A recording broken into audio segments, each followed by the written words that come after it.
This is called cropping. It's not very complicated. And the number of tree rows that grow on each side could be like single row or double row, depending on what type of trees you want to put there. And some of the trees can be like tall trees, combined with some other fruit trees as well. So a lot of planting combinations are possible. So let's move to the next section. So some of the benefits of cropping are it provides multiple crops on the same land. So the picture speaks a lot about this. Like, there are 2 rows of trees on this, and this has like 2 cropping rows. The other one is like 4 cropping, 4 or 5 cropping rows. So depending on the size of land that you have and your interest and what type of crops you want to grow, you have a lot of combination and choices. So the other thing is, it gives a lot of peace of mind to the farmers, because even if one crop fails, the other one will compensate for the loss. So this is another advantage of cropping. And as I mentioned, there is a wide range of selection options for the farmers. So this is another benefit. These are some of the mixed match crops that you can incorporate into the cropping system. So there are a lot of choices. Like you can grow cucurbits, with the tendrils, cucumbers, melons, pumpkins, squash. You can combine them with the brassicas in the late winter.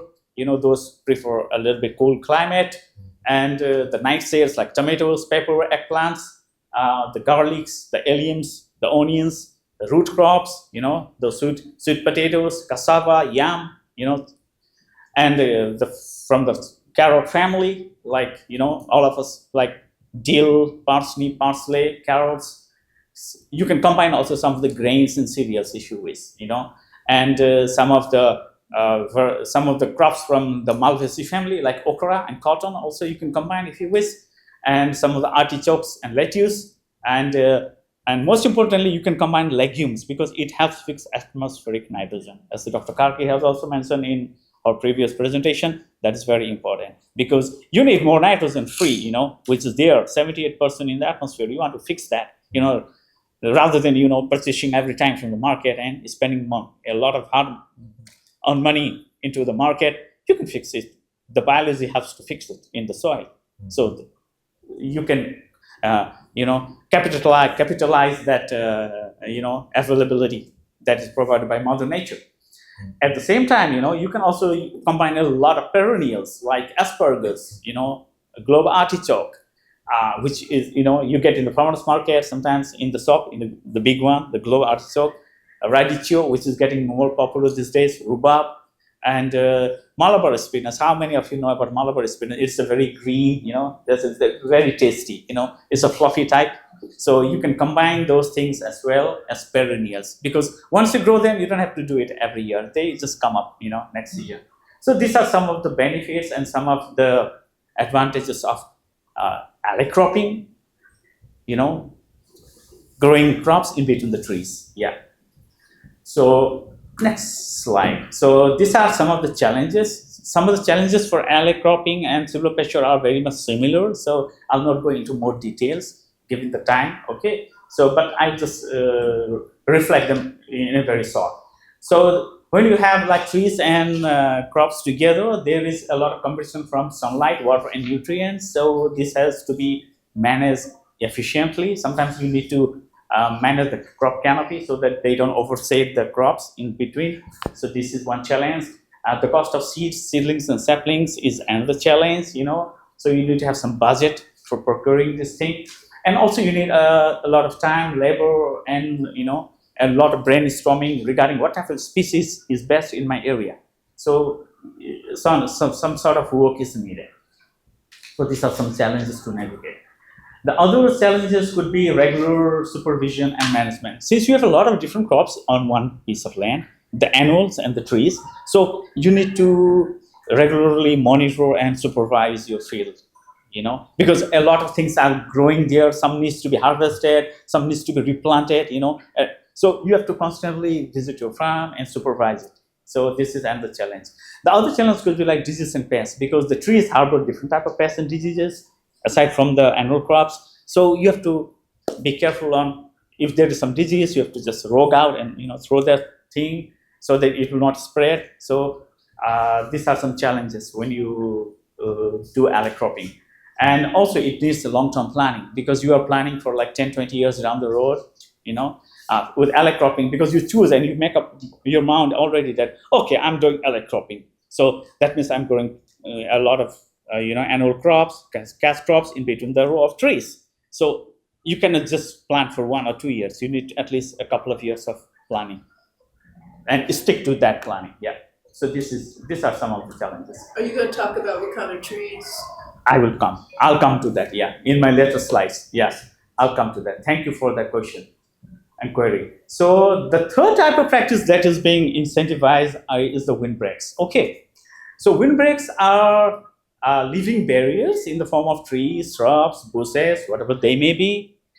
Just remember that they are living barriers. Those are to be planted, and those have their roots in the soil. These are not barriers like artificial barriers. These are living barriers. So those can be in the form of mostly trees and shrubs, and their main purpose is to protect farms, buildings, and farmlands from strong winds.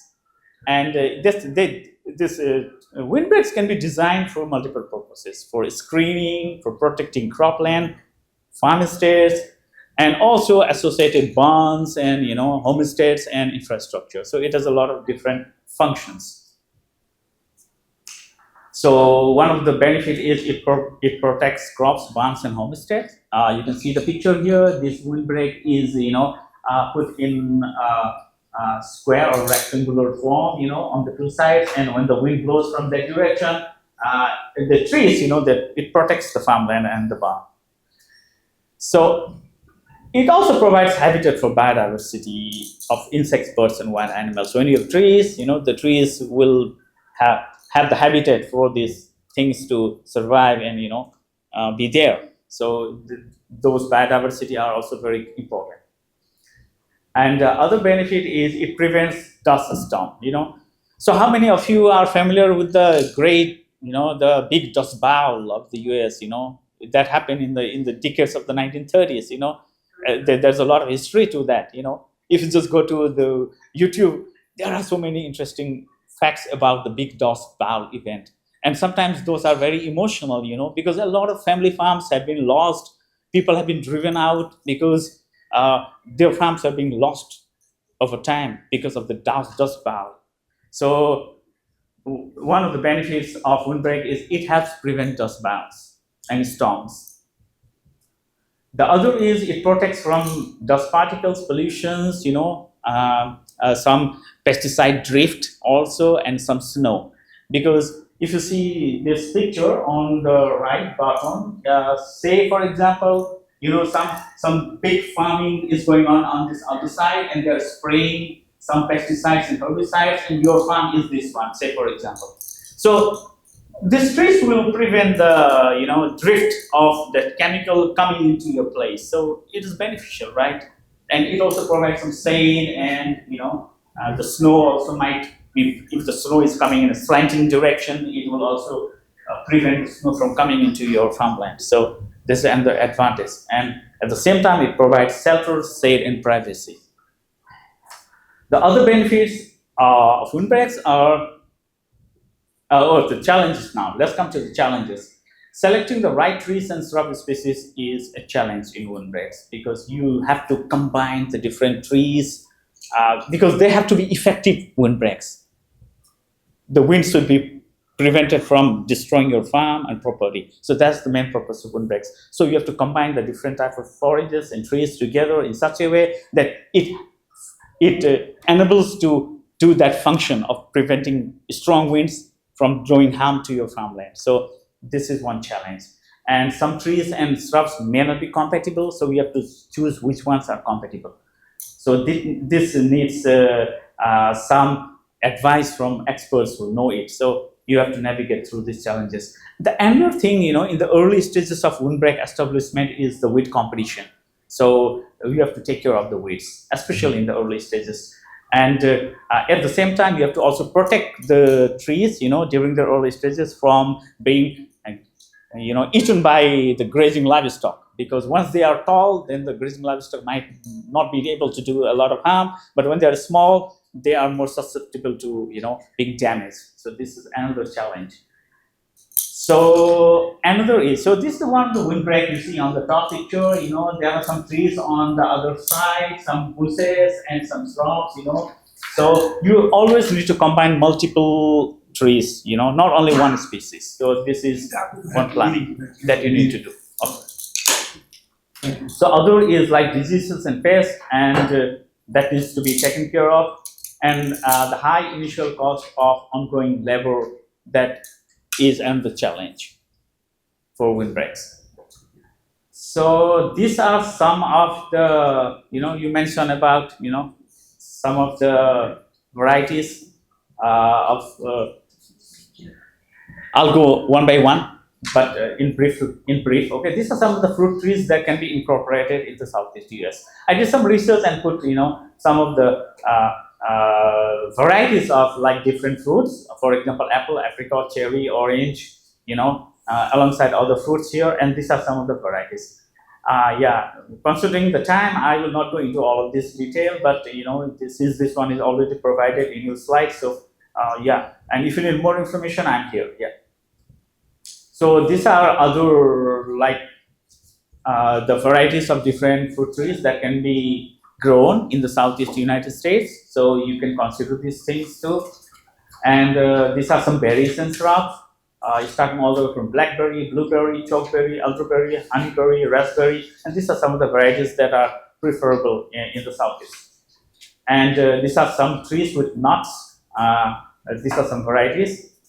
And these are some timber, biodiversity, and silvopasture, some of the trees that you can grow in your agroforestry system.